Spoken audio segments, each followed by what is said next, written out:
Hello, everybody. I'm just seeing everybody entering into the webinar now, and we'll give it a minute or two, and then we'll get the ball rolling.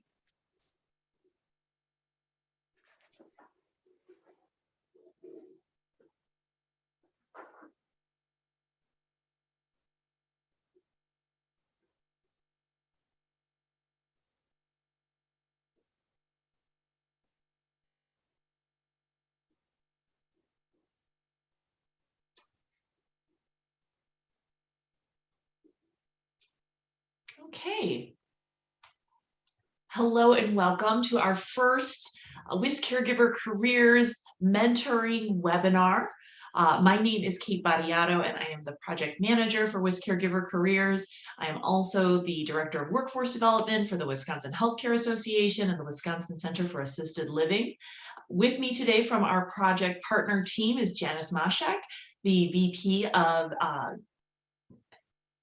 Innovation and Member Services at Leading Age Wisconsin, and also Travis Miller from our customer service team, rising senior at UW-Madison and earning a health policy certificate.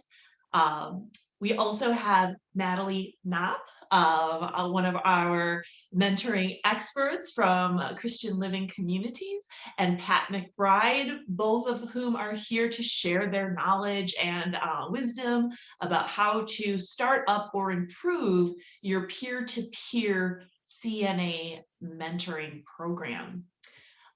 Just a little housekeeping. We will be answering questions as we go along using the Q&A box on your screen. Travis and I will be staffing that Q&A box, and we'll be answering the questions that we can along the way. So please feel free to type in your questions as you think of them. Any questions that Travis and I are not able to answer, we will save for the end and hand over to Natalie, who will answer them for us. So without any further ado, I will hand it over to Natalie and Pat. Thank you both so much for being here. Thank you for having us. We're so excited about this. You just don't even know, right, Pat? We are beside ourselves. We are very excited. Yes. So well, my name. Oh, sorry. I'll go ahead and advance the slide, and you just let me know when you want to move forward. All right, perfect. Great. My name is Natalie Knopp, Director of Clinical Staff Development, and I'm here with Pat McBride, Vice President of Clinical and Compliance at Christian Living Communities. We refer to ourselves as CLC, so you'll hear that throughout our presentation. We are the largest faith-based nonprofit senior living organization in Colorado, serving thousands of residents and daily guests in 9 communities, servicing all levels of care. We have residential living, assisted living with memory care, skilled nursing, short-term rehab, adult day, and home health, as well as Capella Living Solutions, offering management and consulting services, including 4 communities in 2 states. CLC just marked 50 years of service in May, so we had some really fun celebrations. Christian Living Communities is honored to have been selected to provide training and tools guide Wisconsin nursing homes in implementing a mentor training program through WisCaregiver Career Program. WisCaregiver Careers, a workforce development program administered by Leading Age Wisconsin, Wisconsin Healthcare Association, and Wisconsin Department of Health Services, is designed to address the CNA shortage in Wisconsin nursing homes by providing free training, free certification testing, and a $500 sign-on or retention bonus. The program seeks to encourage new workers to enter the field of caregiving by lowering the costs of becoming a CNA and by making training more readily accessible. The program has been grant financed through its launch in 2018, most recently receiving a $6 million grant funded through the Centers for Disease Control and Prevention, or the CDC, Nursing Home and Long-Term Care Facility Strike Team program. During our time together, we'll share information about the free mentorship program that's being offered for those that have either signed up or are interested in learning more information about starting the mentor program. within your community. Pat and I will be hosting the mentorship program implementation guidelines during 5 upcoming webinar trainings. So we want to give you a little bit of framework of what that looks like today. Today, we'll be sharing information about the overall mentor program with dates and times to attend the 5 webinar trainings, which set the foundation for success for the mentor program within your community. The webinars are for the community's leadership teams and the mentor champions to set systems for a successful implementation within your community. We will also be answering any questions that you may have, as Kate suggested. This is a community-based self-supporting program that allows for mentor champion who will have all the tools and education to onboard new CNA mentors at any time within your community. So that's really the beauty of the program, is that you don't have to wait. You can implement and train as needed within your community. The CNA mentors onboard new CNAs upon hire. The mentor program is an extension of your clinical orientation for new CNAs. With that, I'm going to go ahead and turn it over to Pat to share why implement the program at your community. And next slide. Thank you. So many of you are probably in the same spot that CLC finds themselves in Colorado, especially more now with COVID, is that we are having trouble retaining nurses and CNAs. So at CLC, we have the mentorship program for all nurses and all CNAs that enter into our communities. So when I say the mentorship program, I also include nurses, but this program itself is for the CNAs in Wisconsin. But back when I first started with CLC, Christian Living Communities, I came on as the staffing development coordinator, and it was in 2012. And many of you probably remember in 2012, we were in kind of the same boat.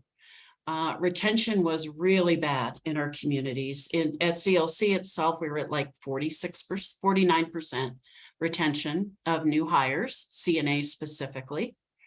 And people were just coming in and leaving, just coming in and leaving. It was like a hamster wheel. We just kept pedaling, trying to orient new people and keep them on, and it was just a mess.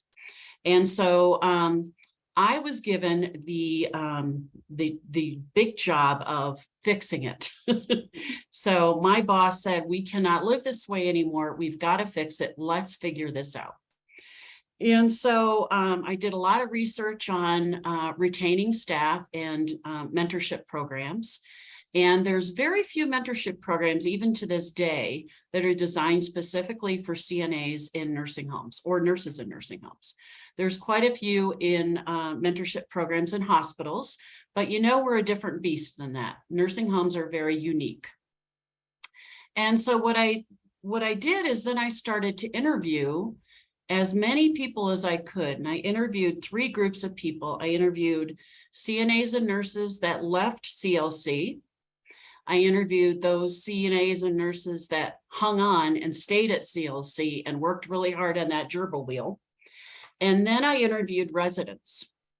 And I tried to understand what the problem was, because if you don't really understand the problem, you don't have the right solution.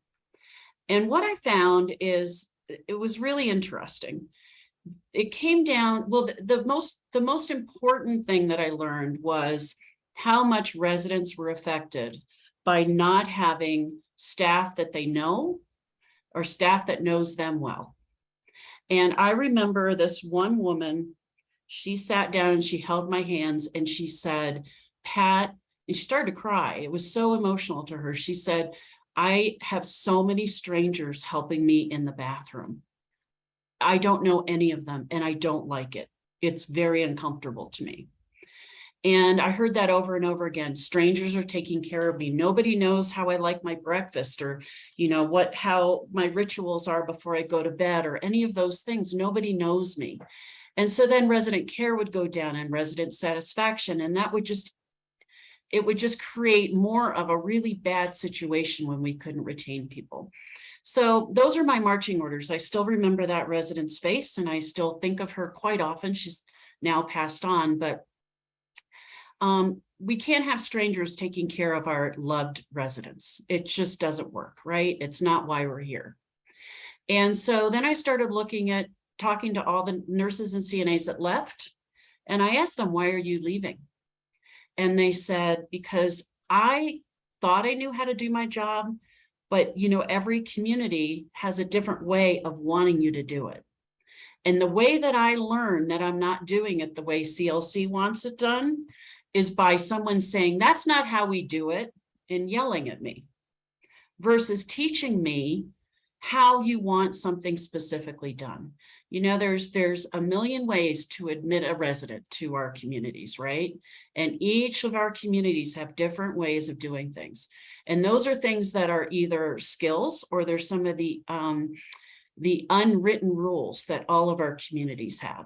So if we don't teach our people how to succeed and how we want things done and how we are particular about things, they will leave. And that's what they were telling us, that I want to do a good job. There's just no system to help me do that. And then I asked all the nurses and CNAs that were staying, and I said, why are you still here? And they said, because I love my residents and I love my coworkers.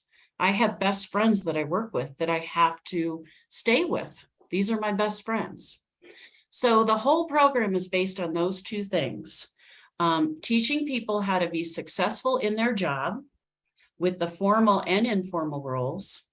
And that creates a best friend at work, which helps us stay and want to work beside our friends doing a good job. So the mentor program is a process where the mentor and the new hire, which we call the mentee, work together to discover their potential ability and build on that in a very safe and comfortable situation. And we call them mentees. Those are the new hires or the new team members. Our program is set up to have a relationship, a mentor-mentee relationship for a full year. And that is designed specifically. Most programs are, 2 to 3 weeks, right? But ours is for a full year because the needs of your new hires change over that year. In the beginning, it's something like, where do I put my purse? Or tell me about this specific resident's needs. But as it goes on, it can be something like, I'm having a conflict with a coworker. Can you help me, mentor, with how to deal with that? Or I want to change my schedule. Or I want to talk to my mentor, my best friend at work, because my favorite resident just passed away and I'm really sad. So the relationship and the needs of the new hire, the mentee, change over amount of time. So that's why our program is set up for a full year. I also found when we were researching for this mentorship program, and maybe many of us on this call are in the same situation, that we had an outdated orientation and training program. Our employees were onboarded in all different kinds of ways, right? Some never even got orientation. We kind of followed that, I just need a warm body. And so when you follow that, I just need a warm body to work, they're going to leave because they don't know how to do well. And people want to do well. And they can't if they're just a warm body. Trainers varied on who trained. So people were learning different things at different ways. Some trainers were not happy to be training, right? They showed up and said, oh my God, I got a new orientee again today. That's not a good way to start, right? Some new hires never even received a welcome. They just were put on the floor. Our interviewing techniques were very inconsistent. We didn't look at culture. Managers didn't have time to focus on new hires, making sure they're happy because they spent all their time hiring new hires. And new hires would fall into some negative practices, right? They followed whatever that person was training them to do. And they were training some shortcuts and they sometimes weren't the happiest people. And so we really were in a mess. So the mentorship program really developed out of all of those needs. And I can say that we are doing much better now, 10 years later. And the other thing to know is, it costs an organization a whole lot of money, as you all know, to recruit and retain CNAs. Relias, which is a online training company, published that they said in 2020, to replace a CNA, it can cost between $3,000 to $6,000. And I think that's a pretty low number, actually.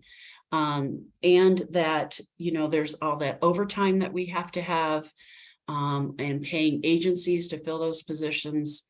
So it's also a very financially important program.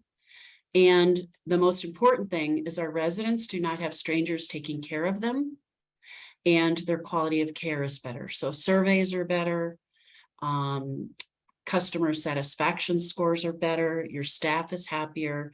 So you can slow down on that hamster wheel. So I think we skipped a slide, didn't we? Or is this you, Natalie? I should have what is the mentor program? There we go. Okay. All right. So let's talk about what the mentor program is. It's a formal process and orientation for onboarding all new CNA associates. So every new CNA must attend the mentor program. As I said, it's for a full year. I know this program is set up for 6 months for a payout, but it doesn't mean you can't continue the relationship for a full year. The mentor is a person who takes special interest in helping others learn. And mentoring is a process from which the mentor takes the mentee the new hire under their wing and helps them learn in a no judgment situation. So we had a situation where, let's say, for example, you have a new CNA that forgets to empty trash at the end of a shift. Before the mentor program, every other CNA would tell that CNA, I told you to empty the trash. Why didn't you empty the trash? So a lot of people, 4 or 5 or 6 people would mention it to the new hire. Versus with the mentor program, everyone goes to the mentor, who is their person, and says, hey, would you review with your new hire, your mentee, about emptying the trash at the end of the shift? And so that's a much more comfortable environment to learn from your mistakes. And so it's very, very successful. So the goals of the mentor program are to provide a structure for mentoring relationships, to help the new associate gain and understand the organizational values, relationships, and all of those unwritten rules that each one of our communities have, to recognize and reward experienced associates for the quality of their work by elevating them into becoming mentors, and to provide a stable work environment for which all of our associates can grow and learn, and we can focus on taking care of our residents. There is a mentor, we'll talk about this, I think, I'll wait on this. Go ahead, Natalie. Next slide, please.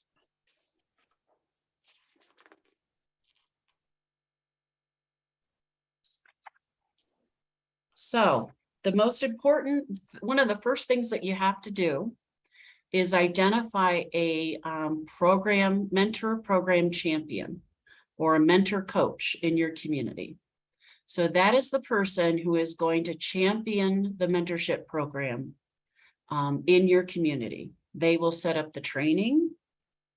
They will attend the 5 webinars that we are going to be doing at various times that Natalie talked about earlier. They will, which will include the train the trainer model, and they will oversee the entire mentor program at the community.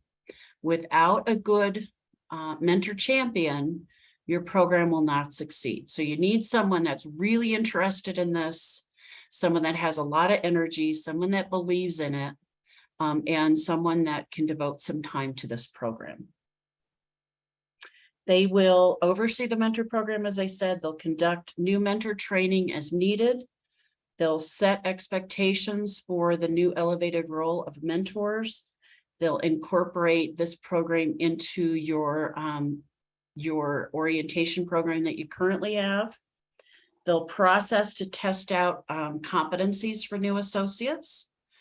They'll pair, so if you have new CNAs that were just hired, they'll pair the new mentee with a mentor, and they'll make sure the mentor knows that they're going to have a new mentee, and what shift and where to meet them at what door and what their names are. They will collect the evaluation forms, and they'll collect the competencies. The competencies are done between the mentee and the mentor, but the champion is the one that keeps track of all the paperwork.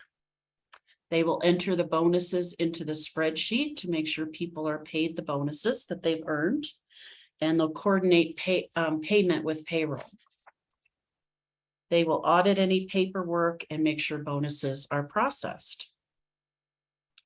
They will, as the mentors become established, they'll start looking at different ways to elevate the mentors, whether it's with focus groups or quality improvement programs. The mentors will be elevated into all kinds of things in your communities, and we'll talk about that later. They will be the ones to organize celebration of mentors, and they will set monthly mentor meetings where the mentors can get together and learn together and deal with any kind of problems that they might have. Next slide, please.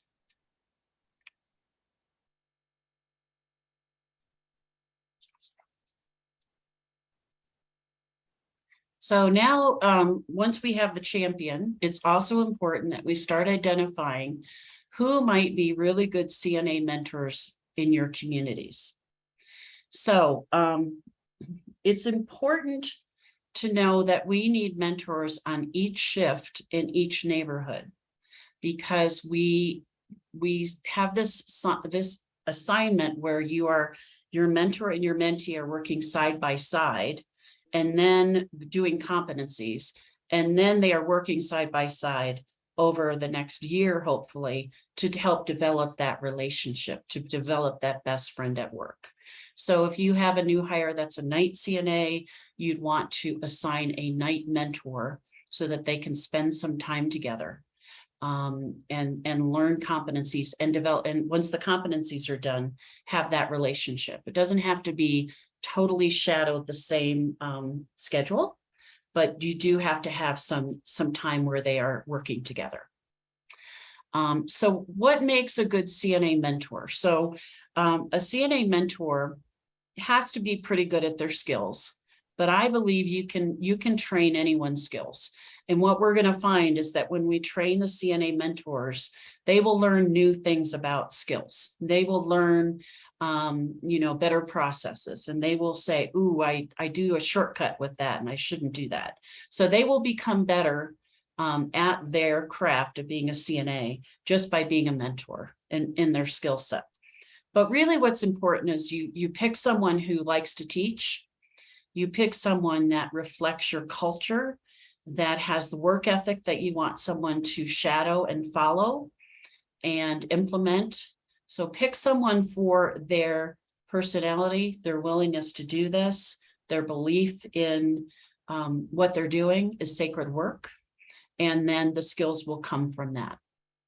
So start identifying mentors on different shifts for each neighborhood, and then there will be a written application process. So the first thing is, when you start looking at people that you think would be good mentors, you need to talk to them and say why you think they'd be good mentors. Then there is an application process with a few questions about, have you mentored before? What do you think you're going to learn? What do you wish? What can you bring to the program? It's pretty simple. And then they get interviewed by the champion and probably someone else in a leadership role. And then they become accepted into the program. Peers can also nominate a CNA mentor, and there's a form for that. So everyone should start looking around and thinking about, who are they working with, or who are they supervising that would be a good mentor? Because now we have to start talking about it and thinking about it. And remember, it's more about what they do and how they do it, not necessarily about the skills of being a CNA. Next slide, please. All right. You're off the hot seat. Thank you so much, Pat. Oh my gosh.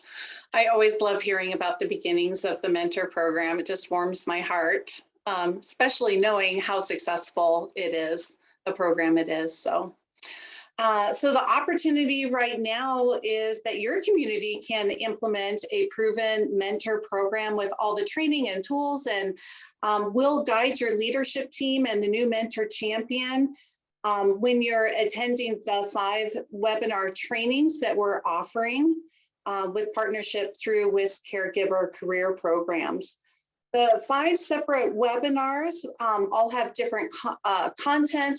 We broke it up very systematically so that you don't feel overwhelmed introducing this program into your community. And we're going to do it really by step so that you feel very supported and you have the foundation to ensure that you have a sustainable program within your community. So the trainings that you'll want to attend, again, this is meant for the mentor champion who's going to be implementing and running the program within the community, and also the leadership team, because we want the leadership team to understand the fundamentals of the program to help support the program within the community. So we're going to have the mentor champion phase 1 and phase 2 webinars.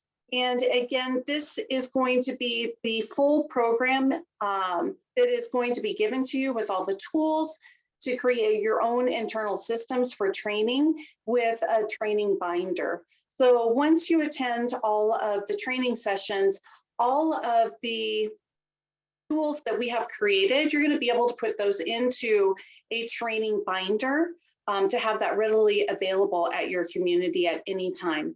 Then while attending the CNA Competency Completion and Stations webinar, your team will be guided on how to set up a competency station that you will host at your community during a competency or skills fair or stations following the mentor train the trainer training.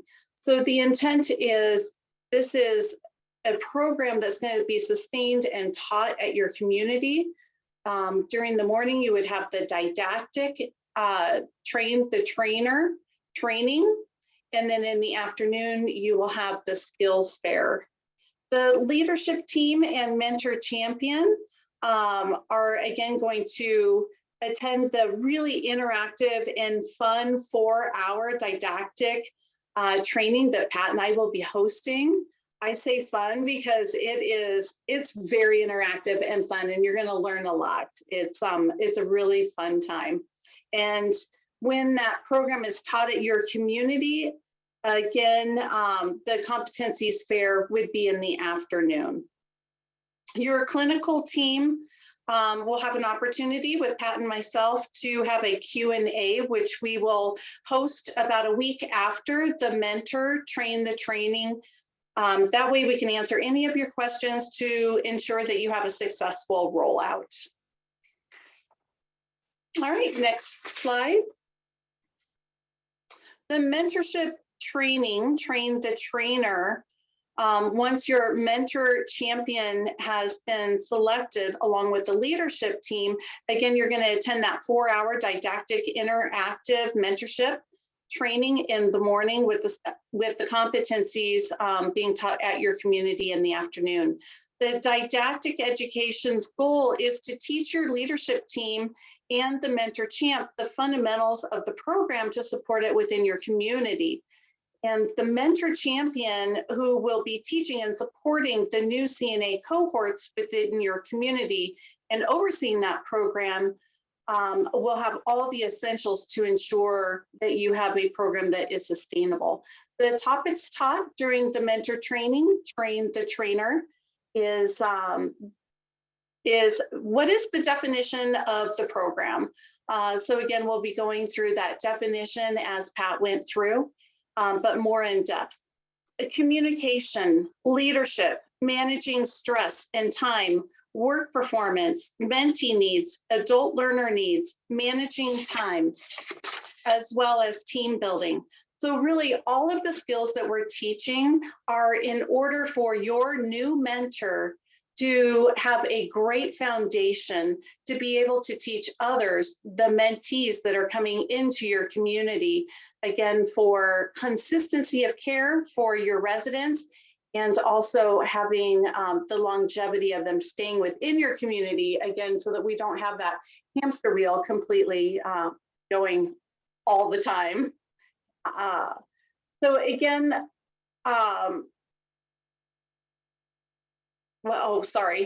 again, the competency skills station would be hosted at your community in the afternoon, and we will be teaching you everything that you need to know in order to go ahead and set up that skills station. And with that, I will go ahead and turn it over to Pat with celebration of our new mentors. So I know it sounds all very confusing right now, It does. but we'll walk you through every step. It'll make sense.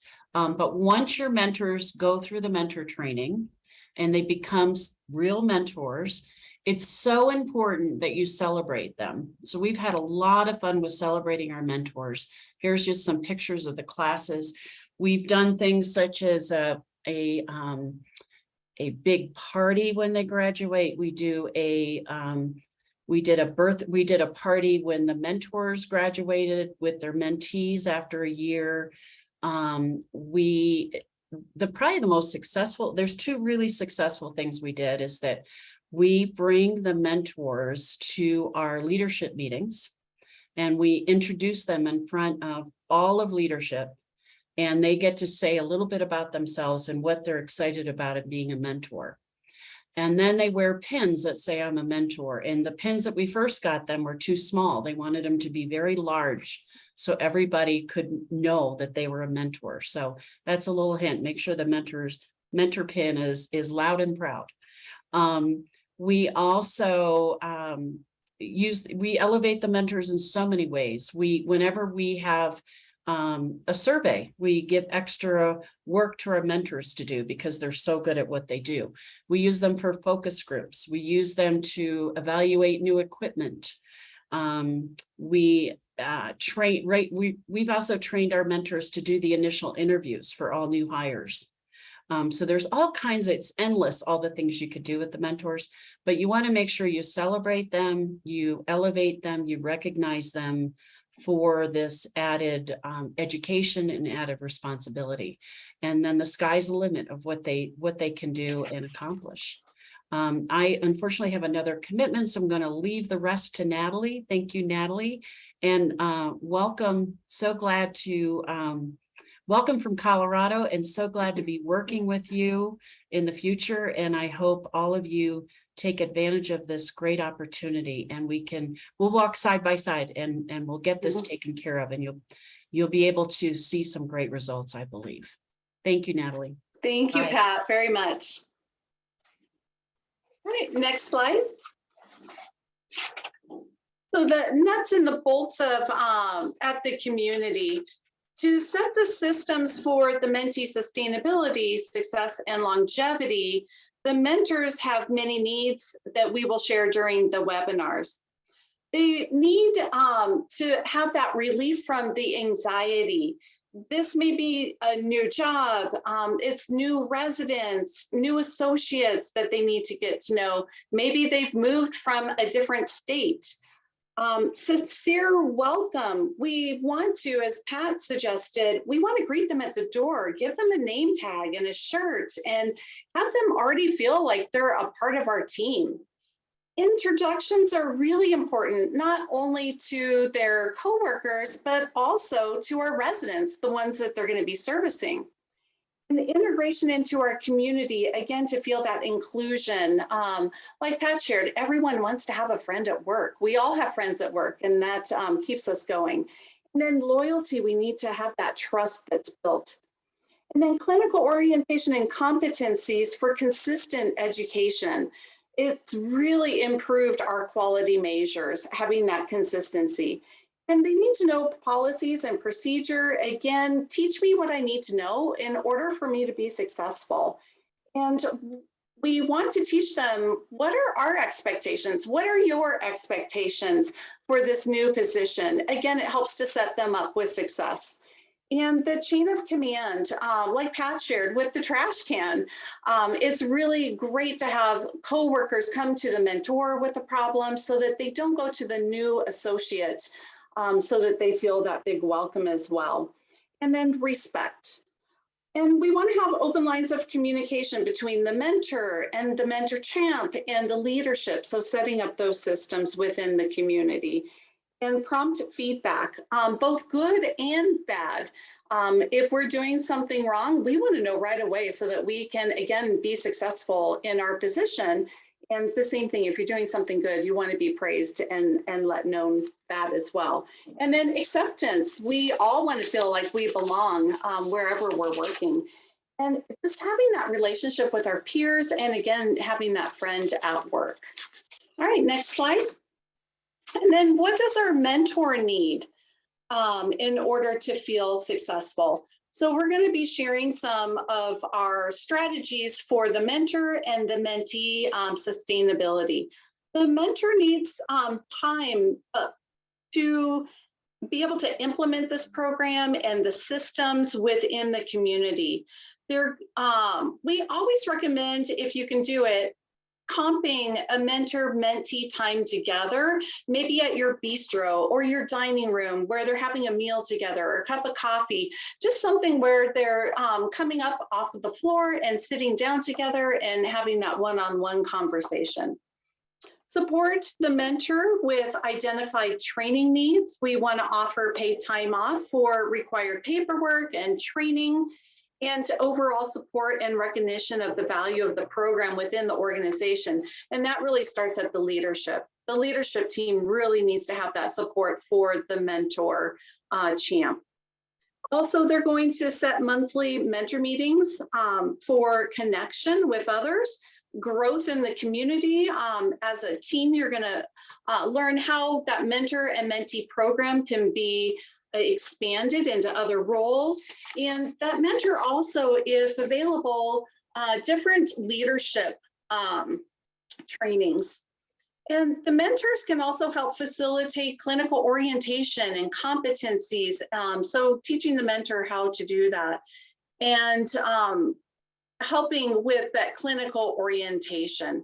So we're going to be able to give you some really great successful ways that we have been able to implement, having that mentee and mentor have a sustainable and successful longevity with our program. All right, and next slide. So during our webinars, again, it may seem a little overwhelming right now, but truly we've broken this out into step-by-step increments so that you can be successful. You can really set that foundation at your community so that you have a very successful mentor program within your community. So the first thing is, again, you're going to want to identify that champion, really that person at the community level that is all hands on. They're super excited. This could be a individual that is in a leadership role that is either a true leadership role or someone that is seen as a leader within the community. So think outside the box. Think about that person that's really going to help just excel at this program. And then obtain that top level buy-in. Again, leadership should attend those 5 webinar trainings to understand and support the mentor program. And then you're going to want to determine and secure a budget if you're adding additional compensation other than the $500 grant amount. So we'll go through what we have in our communities, and you can either implement something similar or keep it at the WisCare budget granted amount. And then think about how to set aside time for the mentor champ to complete that paperwork and the clerical systems, just to make sure you have that good foundation. And secure CNA competencies or skill set station supplies. So we're going to give you a list of supplies and how to set up those competency stations according to the CNA skills that are needed in Wisconsin. And integrate the clinical orientation and into the mentor program. It really makes for very consistent onboarding and education, and you're really going to notice a big difference in your quality measures. During phase 1 and 2 webinars, you're going to be given all the tools to develop, again, that sustainable program within your community. Identify and train the mentor champ and the leadership again during that train the trainer training.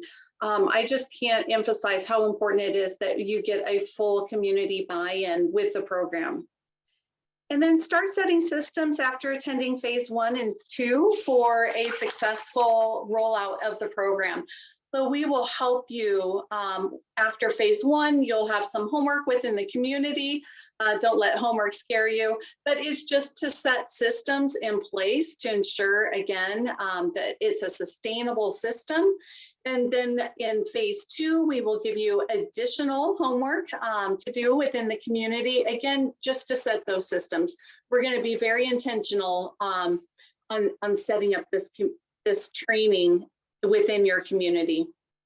And then ongoing reinforcement to continue the excitement to recruit additional exceptional CNAs to become mentors and retain your new CNAs. So this is seen really as a leadership role within the community. We have CNAs that want to become mentors because of that elevated status. And then celebrate at the community, like Pat shared. There are so many different ways that you can celebrate, and we will share what some of our successes have been. But everyone appreciates retention, especially your residents at the community, your other staff that are within the community. It's very tiring having retention problems within the community. So next slide, we want to share with you what are those dates for that next step. So these are the upcoming trainings. So you are attending webinar number 1 right now. So that's the good news. And then 4 following trainings. So July 7th, Mentor Champ Phase 2 from 11 to 12. July 12th, the CNA Competency Completion Stations from 2:30 to 3. We have on July 13th, the Mentor Train the Trainer. And then we also have on July 21st, the Mentor Program Q&A. Oh, and I'm sorry, you do have 5 because the Mentor Champ Phase 1 is also June 28th. So we have June 28th, July 7th, July 12th, July 13th, and July 21st.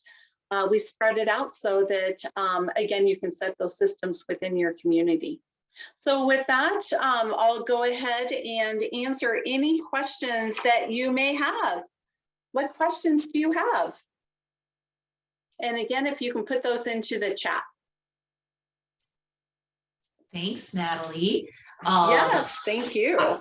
I am not seeing any questions coming through at the moment, but I actually thought of one. Yes. Actually, a couple while we were going along here. I want to move the screen back to this one. Yes. Because this is just such a great slide. There's so much good information on this that I wanted to kind of like pick it apart a little bit more to just dive a little bit more into it. Good, thank you. My first question is like, do you have any ideas for top level buy-in? So like that's going to be one of the first steps that everybody on the call really needs to focus on, is making sure that if you're not the top level person at your building, how do you develop that buy-in?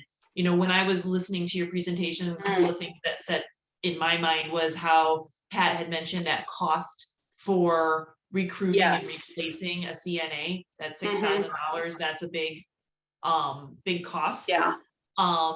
Like you were saying, like the morale. But I want to hear what you have to say. Those are just the things that I picked up, but just, you know, kind of those ideas on how you go about doing that.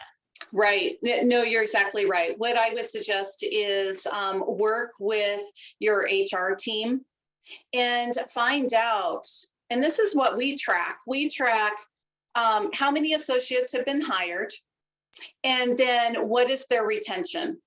So how long before they quit, or how long did they stay? And then put a dollar amount to that. So how much does it cost for you on your platform, for instance, to attract someone to apply for a position? How much time does it take for your HR person to go through the platform, weed out individuals, set up interviews? Oh, that was a no call, no show. Now we have to kind of start over again. Setting up those interviews, how much time does it take to interview? So kind of put a dollar amount to that process. And then for retention, how much does it cost to have somebody shadow, for someone that is training your staff currently? How much does it cost to have that person shadow? So for us, we do 3 12-hour shifts or 5 8-hour shifts. So how much does that really cost in order for somebody to shadow? And then take a look at how long you retain that individual. So if, I don't know, 30% are leaving within the first month, wow, that's a very costly endeavor. Right. So I think if you put some money behind your ask, and then also how much is agency costing you? How much is it for overtime? How much is it for when you call someone on and they say, I'll do it, but I want a $500 bonus. So how much are you bonusing? So take a look at all elements. How much is it to onboard that individual, and just really put some dollars to your ask. And I think that bottom line will really help paint a picture of just how essential it is that we hire. And that's not including the morale. Oh my gosh. I mean, we have DONs that worked the carts. How can they complete their task when, everything that they need to do to run a community? How can they run a community when they're passing medications?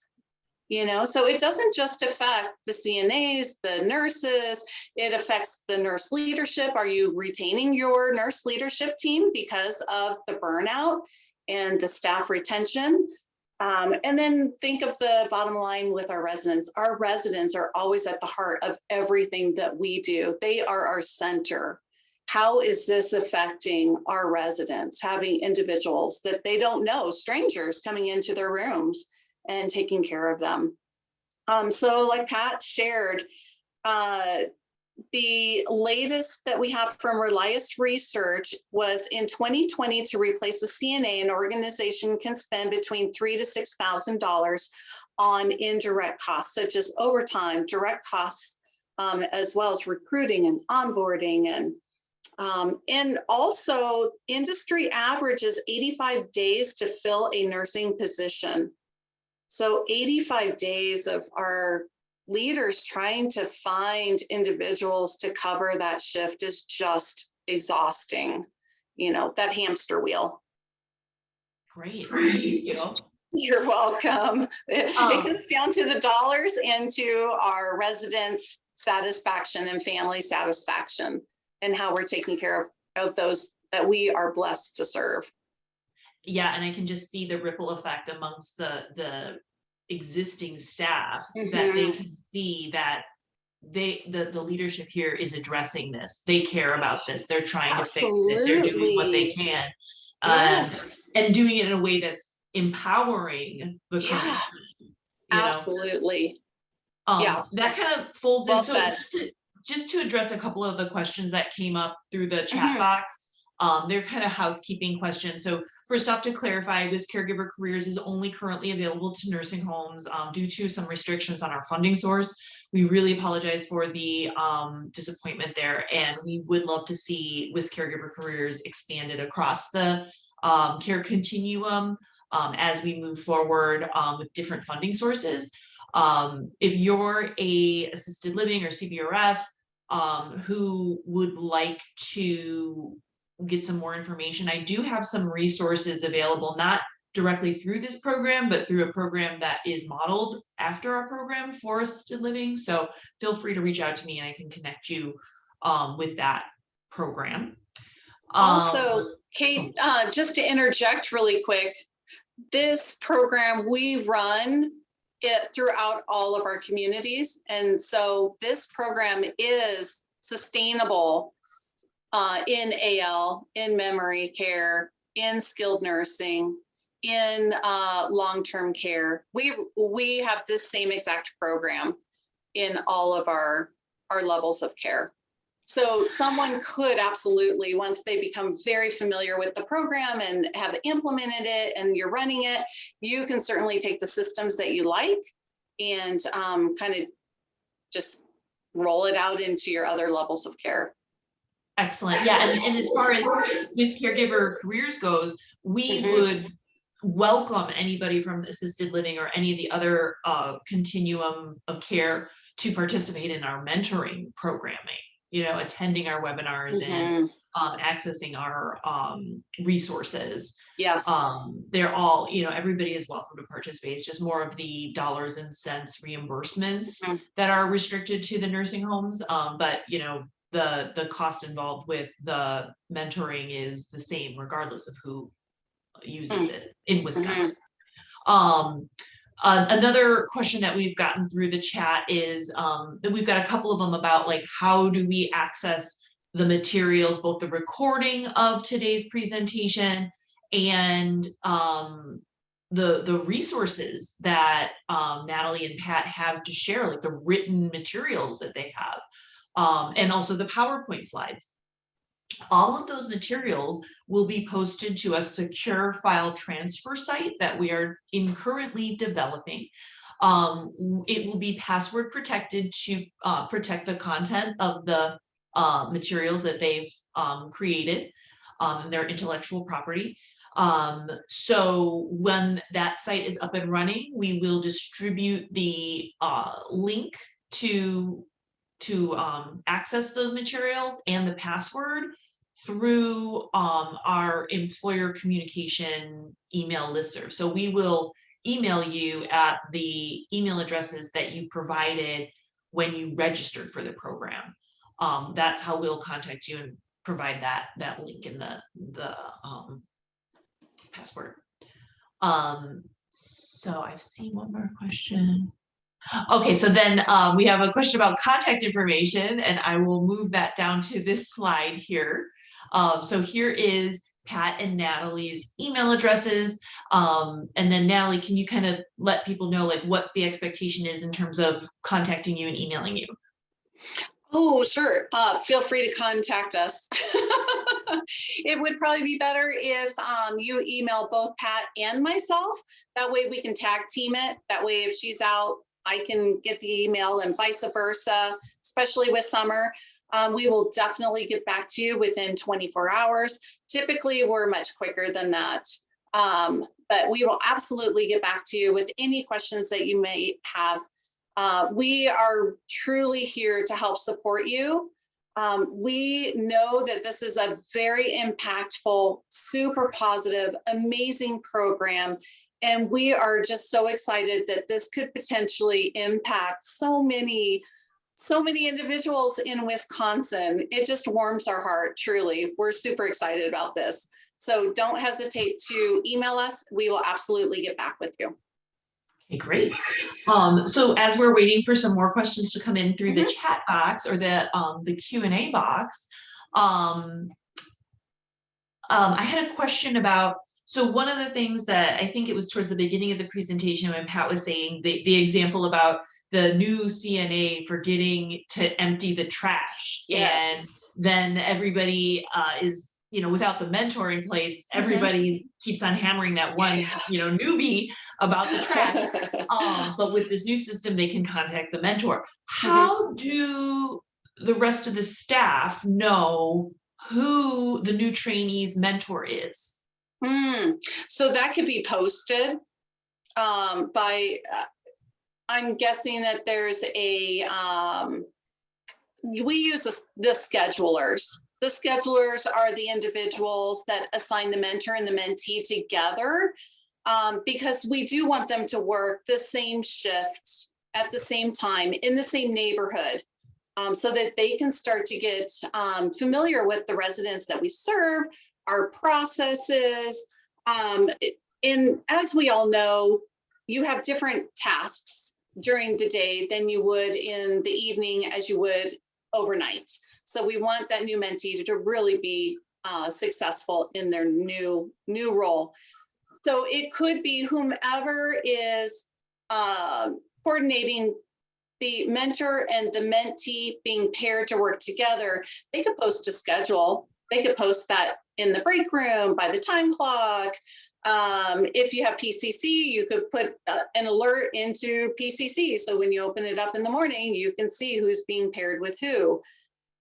So any internal system works really well. Okay. Yeah, good question. And I'm looking to see, I don't see anybody else. I mean, anybody in the audience, please feel free to post your questions or put them in the chat or the question and answer box. I have one more on my list, and it was going back to this slide here. So this ongoing reinforcement. Am I understanding correctly that like this is how you reinforce that the role of a mentor is important, like amongst the mentors? Or so like what's an example of like providing reinforcement? Yeah, so that would be reinforcing that the mentor is an elevated role within the community and really important in order to retain our new staff. So this could be, for instance, let's say we have an all community meeting. Maybe it also includes residents. And we say, hey, Kate, you're our mentor, and we see that you have your new mentee, Natalie. Would you mind sharing a little bit about Natalie, a little bit about her background, why she wants to be, why she is a CNA, why she applied and came to our community? Why did she choose our community? What are some of the things that she enjoys? What sports or art or... And it's also a good way to connect our residents with our new CNA, right? We could say, oh, our new mentee likes to paint, and so does Jane, our resident. And on Thursdays, we have painting. So it's a really good connection as well. So the leadership is supporting you as the mentor during a community meeting to introduce your mentee, whom you know because you sat down and you have had a conversation. So now you're starting that informal friend at work. Your new mentee feels really special, right? They're being highlighted. Wow, people know that I started here. They know my interests, and they're sharing that with the residents or maybe a coworker. So just really reinforcing the importance of both of those roles in our communities. Great. We have lots of great examples on how you can reinforce. Another good one was we were looking at implementing new vital sign equipment into our community. And we had 3 different options from 3 different companies that wanted us to vet and bring in their vital equipment. And so we said, hey, mentors, we would love it if you could try out this new equipment from 3 different companies, and you tell us, what do you like best? What is best in your workflow? What was the easiest? Which ones did you like? And so they used the new equipment, they vetted it, they gave us feedback, and then based on the feedback, we purchased what they liked. So again, you're having that ongoing reinforcement that that mentor is really that elevated status, but also you're not buying equipment that you purchase and it doesn't work. I mean, we've all done that, right? Where you don't get that buy-in from those individuals using the equipment, and then it's kind of a waste. So there's so many different opportunities that you can elevate and have that ongoing reinforcement. Great. So you have that little built-in group of testers there. Awesome. Yeah. I have one more question coming through in the chat box, and then we'll have to wrap it up because we're getting on to 4 o'clock. The question is, does each mentee have only one mentor? How do you ensure the schedules match? That's a good question. So it really depends on your mentor and how strong they are as a mentor. So initially, I would just suggest one mentee to one mentor until they kind of get their feet wet. Once they start to get more confident in their new role on how to onboard and teach and answer questions and become more proficient in the skills, and then you can start to introduce additional mentees with that mentor. So we have had some really strong mentors that have been with us many years that will sometimes have 6 or 7 mentees all at different times throughout that year that they're following. Yeah. So yeah. Just an FYI for in terms of WisCaregiver careers, the only rules that we put on the mentoring program are the mentor must be assigned within 1 month of the start of training, and the mentee to mentor ratio can't exceed 2 to 1. So after that 6-month period, then you're outside of the WisCaregiver career program, and the way that you structure it after that is totally up to you. We just had those few guardrails with the program funding. So thank you. I appreciate you saying that very much. And really that aligns nicely with, the mentor is brand new and let's get them comfortable in the role first. And then, introduce potentially more. Yeah. After that 6-month mark, definitely. And as far as the scheduling goes, we have our mentor and our mentees pair based on the mentor's shift for those first 3 12s or 5 8s.